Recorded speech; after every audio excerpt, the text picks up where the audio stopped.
camera suck. Good evening, Penny Pincher Farm. We're coming back to you after the chicken extravaganza. We're over here in what we call the turkey field. We've had these cows over here. Dad's had them over here. He put this paddock out for them about today's Saturday, probably Thursday. Was it Thursday? Friday, yesterday. Yeah. Dad gave them this paddock after he bush hogged it. Mom had some watermelon rinds. We're throwing them out, moving their mineral feeder over here. Just putting their mineral feeder in the farthest point that they can go from their water.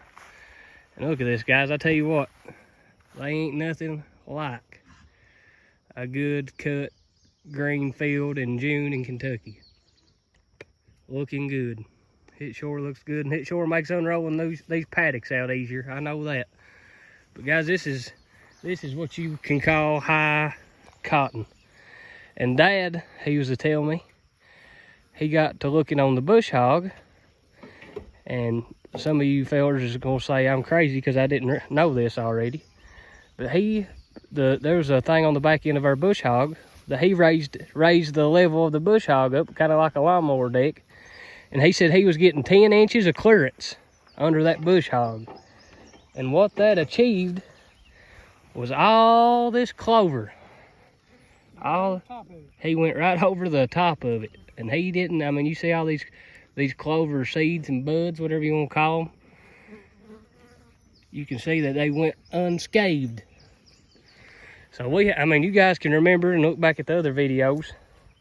We had grass. I mean, we could have got 200 rows of hay off this 60 acres right here. But we didn't cut it for hay, simply because especially pasture ground, or any ground for that matter, when you cut hay, you're removing all that matter, all the nutrients that's in that grass. You're removing it and taking it off your pasture and off your hay ground. You're physically in a roll of hay, you're taking it off. So that's why we bush hog. You say, well, Penny Pincher, you're still cutting it. Yes, we're cutting it, but look where it's going. It's going right back to the soil. We're feeding the soil by doing that. This old dry matter here, it's going to make its way to the soil surface, and it's going to feed the earthworms and the microbes and all those little funny looking creatures. And that's how we achieve the grass that we have here on the farm. When you cut the hay off of it, you have to replace it with $1,000 a ton fertilizer. And guys, you all know it just as good as we do. It's very hard to come out in the cattle business putting fertilizer on your pasture grounds. And by no means, we can't say it enough, we ain't downing nobody for cutting hay. We have to have hay. But we buy our hay from the guys that cut the hay. And that helps us, keeps us from having to cut our own hay, keeps us from having to buy all the equipment to cut the hay with, keeps us from having to take time off work to harvest the hay. I don't know about you guys, but we never could get hay cut and rolled in 4 days' time. It always took 5 for us, for whatever reason. It always took 5 days from the day we cut it to the day we rolled it. We couldn't never do it. We had an old roller, and honey, if it was already bit wet, it would not roll it. It would hang up every time, and some of you sit behind the computer screen saying, amen, mine does too. But guys, once we realized for our little small cattle operation, we don't need all that stuff, guys.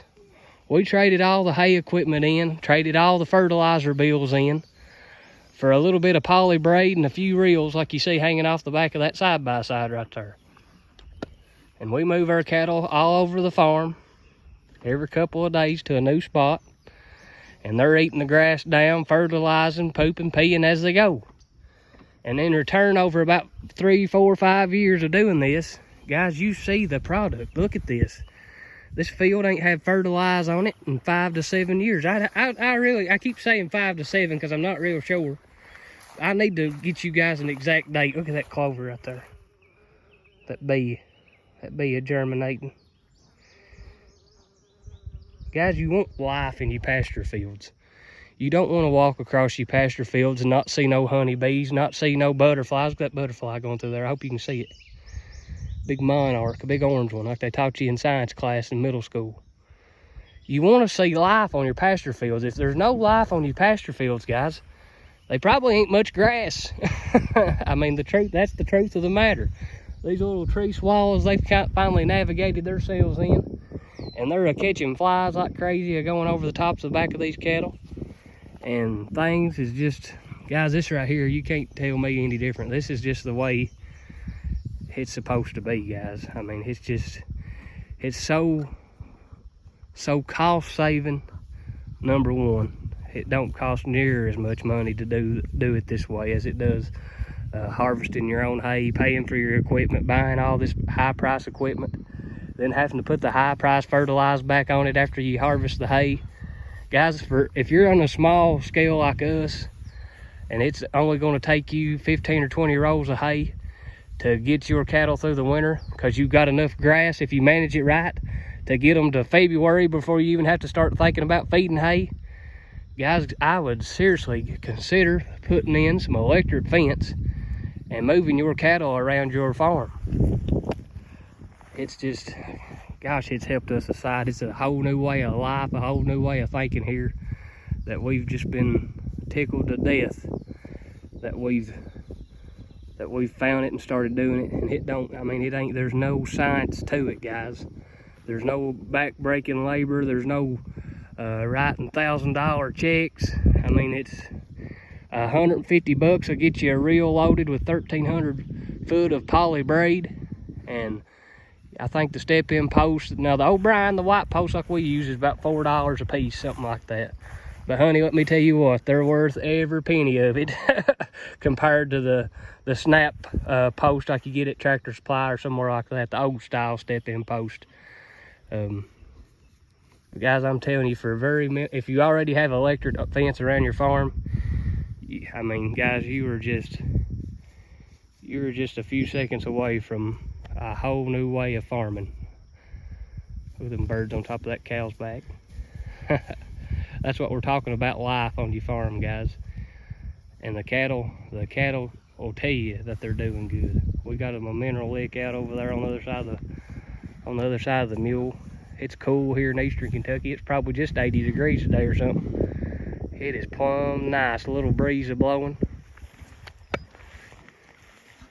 Little heifer right here, I tell you what, I hope she don't get sick or get down on us, because she is a pretty outfit, honey.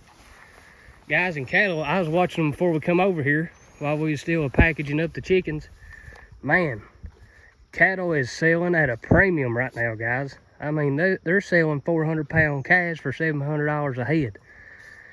Guys, right now, if you've got cull cows that's open, old cows, old bulls, especially too big of bulls that's too big to breed, that's breaking your cows down, get rid of them darn things right now, guys. They will pay a fortune for these animals right now.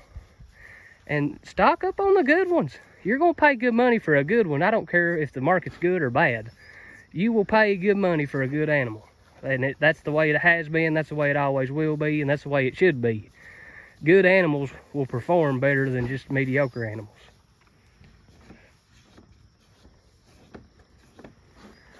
We got them a little bit of garlic salt in there, a mineral block. We've sprayed a little bit of fly spray. The fly spray, it seems to be working, but I tell you what we're noticing is our colored cattle. These white cows and heifers and the red bull, they don't have near the fly pressure as the black-hided animals.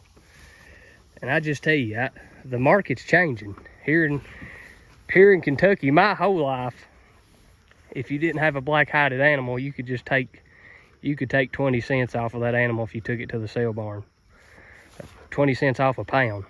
But now, guys, the world's changing, and the cattle market's changing with it. The colored cattle, even the colored feeder cattle, they're bringing good, guys. They're almost, in some cases, they're outselling the black-hided animals. Just because a lot of people is kind of seeing the light. They're seeing these dark-hided animals. They don't handle the fly pressure as good as the colored animals do. They don't handle the heat near as good as the light colored animals do. That's why you see down south in Texas and Alabama and places like that, a lot of their animals is colored. Colored as being red, white, orange, all that, instead of the black hides. Just because they handle the heat so much better, and they have severe heat down there, let me tell you. We're pretty blessed here in Kentucky. I just tell you, my personal opinion, we're in the happy medium. We get a good amount of rain. We get some heat along, but it stays for the most part fairly cool, and the grass grows good. But guys, this is Penny Pincher Farm. We just wanted to give you a little look at the cattle today. Look at the grass. Maybe a nugget to put in your memory bank about bush hogging your pastures, or bush hogging your hay grounds and putting your cows in on it instead of rolling it for hay. Just a tidbit to think about. If the way that you've been farming your whole life is not profitable anymore, guys, the definition of insanity is doing the same thing over and over, expecting different results. If you're doing that, right here's a good way to change. Rotational grazing, guys. Junior says, have a good day, let the grass grow, and we'll give God all the glory. Have a good one.